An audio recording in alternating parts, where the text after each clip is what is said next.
तापाविषयी तथ्यांविषयी आपण बोलत होतो. चला पुढची तथ्य जाणून घेऊयात. तथ्य क्रमांक 7. बहुतेक ताप हे व्हायरल आणि बॅक्टेरिया संसर्गामुळे होतात, ज्यांच्यावर शरीराची स्वतःची संरक्षण यंत्रणा वैद्यकीय मदतीशिवाय मात करू शकते. सामान्य सर्दी आणि इन्फ्लुएन्झा हे मुलांमध्ये शारीरिक तापमान वाढवण्याचे सर्वात जास्त स्रोत आहेत. निर्जलीकरणाचा धोका टाळण्यासाठी तुमच्या मुलाला भरपूर द्रवपदार्थ मिळतील याची खात्री करा, म्हणजे लिक्विड. बहुतेक वेळा तुम्ही ताप हा व्हायरल किंवा बॅक्टेरियल संसर्गामुळे झाला आहे हे ओळखू शकाल, कारण त्याच्यासोबत दिसणारी लक्षणे ह्या आजाराची ठरलेली असतात. हलका खोकला, नाक बंद होणे, नाकातून पाणी वाहणे, डोळ्यातून पाणी येणे इत्यादी. इतर कोणतीही लक्षणे नसतील तर डॉक्टरांना बोलवण्याची किंवा औषध देण्याची गरज नाही, कारण व्हायरल संसर्ग बरा करण्यासाठी किंवा बॅक्टेरियल संसर्ग नष्ट करण्यासाठी डॉक्टर किंवा तुम्ही जे काही देऊ शकता ते शरीराच्या स्वतःच्या संरक्षण यंत्रणेपेक्षा अधिक प्रभावी ठरणार नाही. म्हणून होमिओपॅथिक उपचार हा खूप योग्य ठरतो, कारण इथे प्रतिकारशक्ती मेंटेन व्हायला चालू होते. तथ्य क्रमांक 8.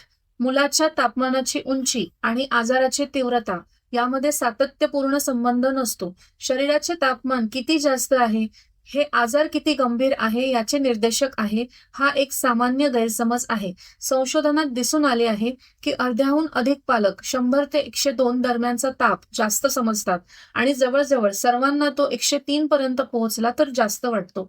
हे ठामपणे खरे नाही. जर ताप संसर्गामुळे आला असेल तर मुलाजवळ बसून दर तासाला तापमान मोजत राहणे निरुपयोगी आहे. काही सामान्य जीवाला धोका नसलेले आजार जसे की मीझल्स काही मुलांमध्ये अत्यंत जास्त ताप निर्माण करतात. तापापेक्षा जास्त महत्वाचे म्हणजे तुमच्या मुलाचे एकूण स्वरूप, वर्तन आणि मनोवृत्ती.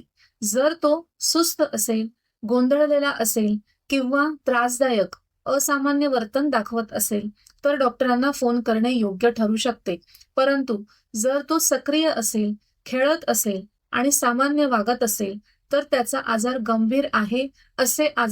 अशा वेळेस घाबरण्याची गरज नाही, असे काही नाही.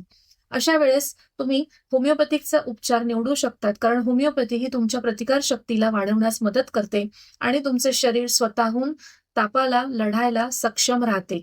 तर सुरुवातीलाच होमिओपॅथीचा उपचार निवडायला सुरुवात करा. काही तथ्य आपण अजून पुढे बघणार आहोत. धन्यवाद.